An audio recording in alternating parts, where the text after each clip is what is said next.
Hi everybody, this is Jonna with JB Photography and JB Overlay and Edits, and today I'd like to show you how to do basically basic Lightroom editing. So what I'm going to start with today is, or what I'm going to start with first, is we're going to import our photos. So now I want to start out to saying that this is how I do things, so there may be multiple ways of doing things, so what I may do may not be exactly what another photographer does. So keep that in mind.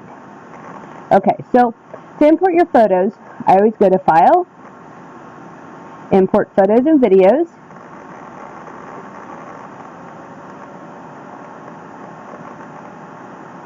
and then it'll open up here, and you're going to want to find where your photos you want to download are at. So I'm going to scroll down here, and I'm going to go to Pictures.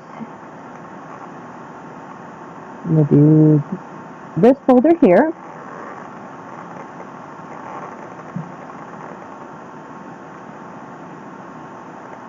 And then I'm going to go over here and press Import. It's going to import my pictures.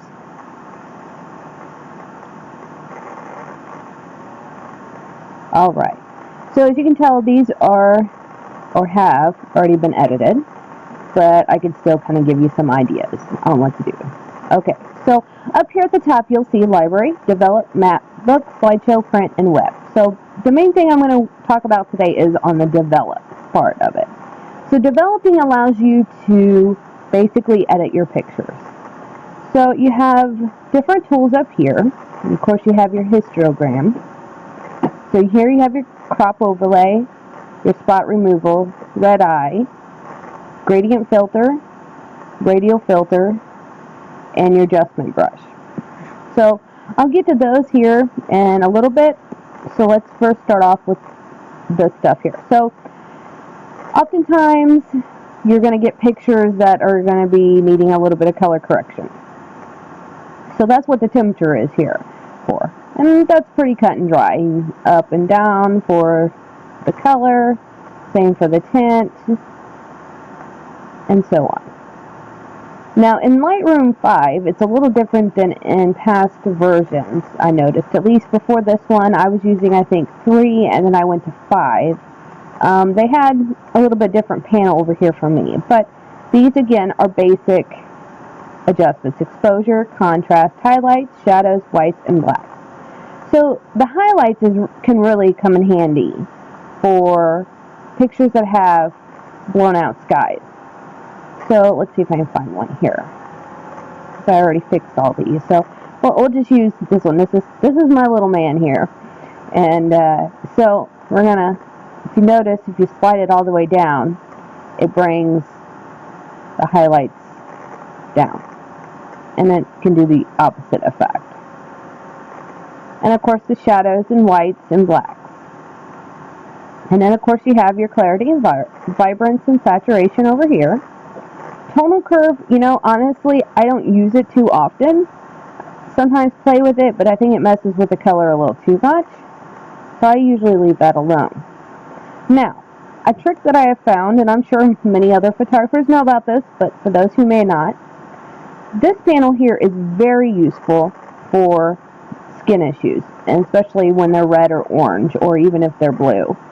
So if you have a picture that, let's say, is, we're going to go back up here real quick, and I'm going to make them a little red on purpose here. So you have a picture and the color is really off, and you try to adjust it back on top as best as you could, but you still need to remove some of the red. So you come over here to the red, and you can click on the saturation and bring it down, and it brings the red down. So of course, because I kind of did this on purpose, it's not going to look perfect. But with this, it does come quite a bit handy, because if you zoom in, you'll notice how it reduces the reds. And it'll do the same for oranges as well. And you can even use it to warm up the subject as well, if you need to. And this will work for all the colors here. So you also have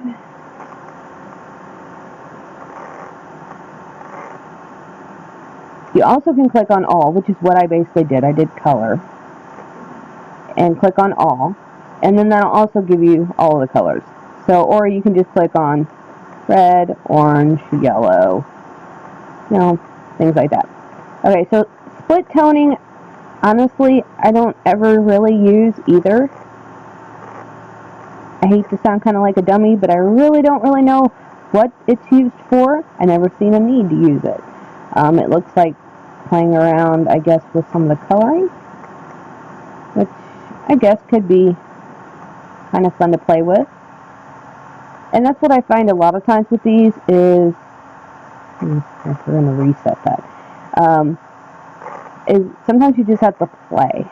And then that's how you kind of really learn how to do a lot of these, or do a lot of actions on this.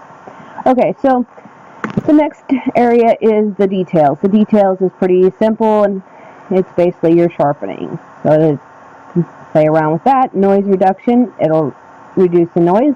I found Lightroom does a pretty good job on that. Lens correction, honestly, again, it's something I never really played with. So let's see what it did. Yeah. Okay, that's what it did. Okay, so yeah, again, I don't really see a reason for that. You have effects. I really honestly didn't know that I had that there, but that's pretty cool. I usually do all those in Photoshop. Camera calibration. Now, I also use this. Again, I use this for color correcting. This does a little bit kind of the same with what it does above, if you notice.